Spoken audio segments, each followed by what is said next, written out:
Good morning, Fort McMurray, with Buffalo and the rest of the world. You've tuned in to the Mac City Morning Show. I am your host, Elliot Pierre.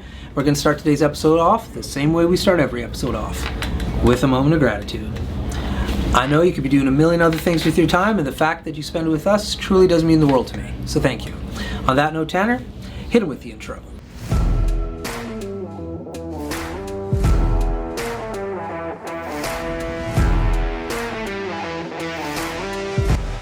Hey, it's Keith Simpson here. I'm the general manager of Norral Toyota, soon to be Fort McMurray Toyota. Pretty excited for our new dealership. We're here to take care of you. Come on down and be part of our family. And we are back. Big shout out to our title sponsor, Norral Toyota. We really do appreciate your ongoing support. As everybody at home knows, I do not introduce my guests because they can do a better job at that than myself.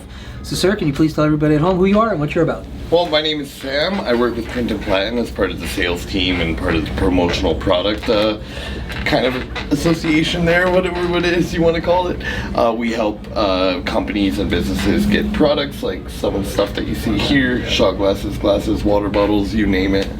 All kinds of stuff. And yeah, that's what I do. And you do something else. Last time I bumped into you, you have a bit of a side project or a main project? I don't know how you want to... I'm also an electronic music producer and a DJ, so that's also another thing I do. I go by Ram Jam Sam, and that's what I'm known as. Yeah. Let's talk about that a little bit. Sure.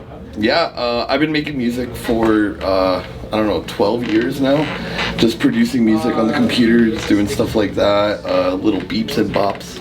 Nice. All the fun stuff. And yeah. Where did your love of music come from? It mostly came from, I moved to Canada from California, so I came here. It was a big culture shock, and being indoors in the cold, and I was just like, back in those days, you had to search for music in weird ways. So when I would find music, I would always get interested in wanting to learn how to make it, so on and so forth, and then kind of just taught myself to do so. That's so interesting. So California, did you come straight to Edmonton? Yeah. Yep. What month was it when you came up here? It was like January. Yeah, it was not a good time of year for an American boy to come up here, and I was only like 12 years old, so it was kind of weird going from the beach to the snow. That sucked. Yeah. Had you had any experience with the snow prior to?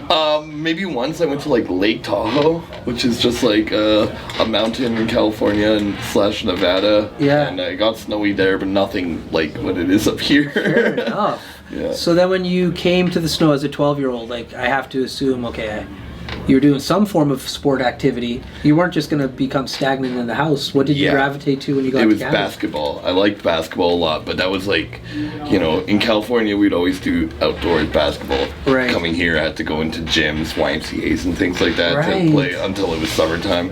Yeah. But otherwise, it was like all year round in California. We could just play outdoors. Yeah. Yeah. Neat. So have you had an opportunity to spend any more time in California as you've grown up? No, not really. Life's kind of just like taking over my own life. Work and stuff like that. You just fell in love with Canada. This fell is in like love with the Canada. chapter. There you go. Pretend to like hockey a little bit. Yeah. We all do.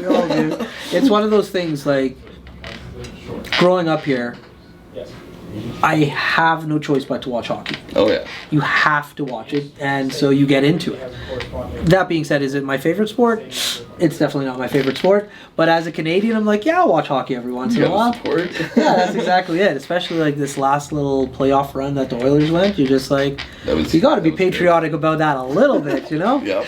So, in regards to the music that you make, though, I want to get back to that. What is your genre of music that you create? So it's pretty like rounded. I mostly focus on like funky retro breakbeats.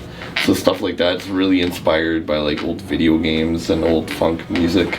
Okay. And kind of just merge those two realms together, and that's kind of what I do.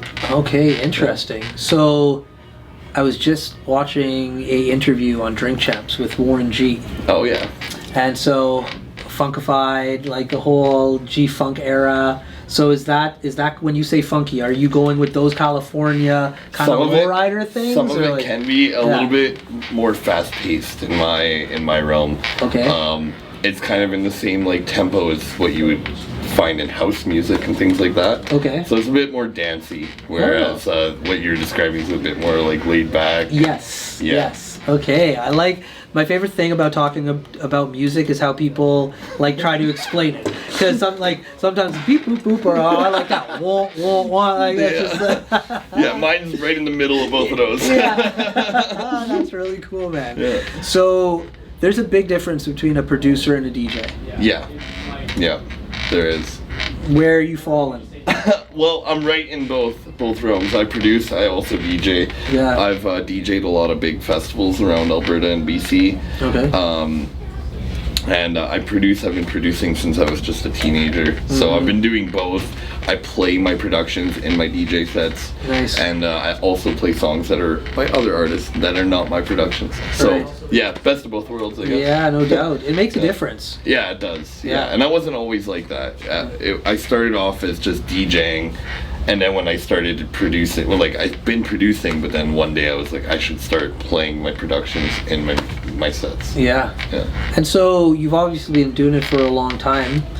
How have people ended up finding you in, like, because it's a lot of music out there. Yeah. Especially when you talk about electronics, you're talking about beeps and boops. Hey. There's no lyrics there in most cases. I try to add lyrics. Okay. I do a lot of remixes of things that people are familiar with. Okay. The cool thing about the ravers is they're always trying to get out there. So, like, if you're gonna just make music and do it, people will find you. They're just gonna find you. Now, I am on the internet. You could easily just Google Ram Jam Sam and you'll find tons of profiles of mine and stuff like that. Spotify, Apple Music, all sorts of stuff. Yeah. So I'm findable. I'm easily discoverable.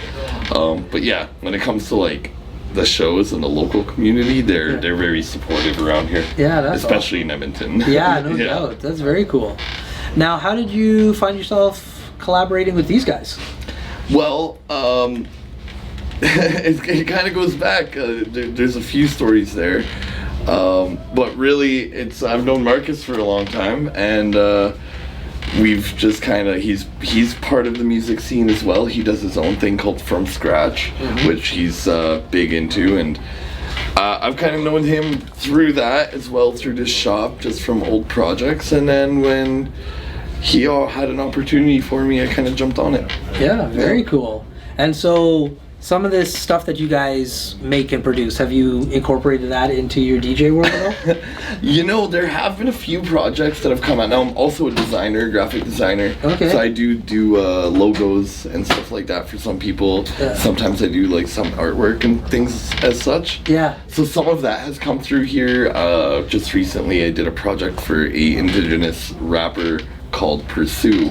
Okay. And it was just like a one-stop shop where I made the graphics for him, created his art, and then next thing you know, we printed tracksuits with his logo and stuff. So yeah, it kind of does that. Now when it comes to my music, I guess I make stickers. So like I got stickers with my logo and stuff. Nice. Here, I'll give you one of these. Yes, please. I love stickers. I know exactly where I'm going to put this. Heck yeah. Sweet. I'm going to take a few from you before we leave. I hand these out at raves to people. Yeah. So like you just hand them out. I put them on my own stuff. My kid's going to be jacked about this. I have a suitcase that I'm stickering up right now. That's the way to do Thank it. you for the stickers. Hey, my pleasure. But listen, my dude, these are shorter episodes because we're on the road. But before I cut you loose, everybody gets a shameless shout out or plug. So you have the mic, the camera, the lights. Have fun.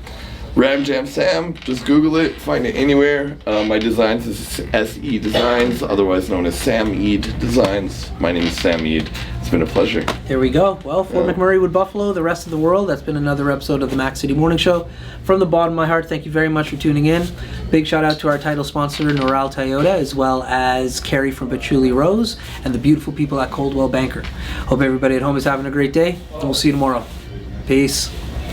There you go, man. Great job. Awesome. That was awesome. Hi everyone, it's Carrie with Patchouli Rose here at Thickwood Barbershop. If you're wondering what to get your loved one this season for Valentine's Day, I make an all-natural anti-aging skin serum called Good Skin. It's good for men and women, and it's available for purchase here at the barbershop, downtown at the Corridor Shops and Events, and on my website. Thank you for your support.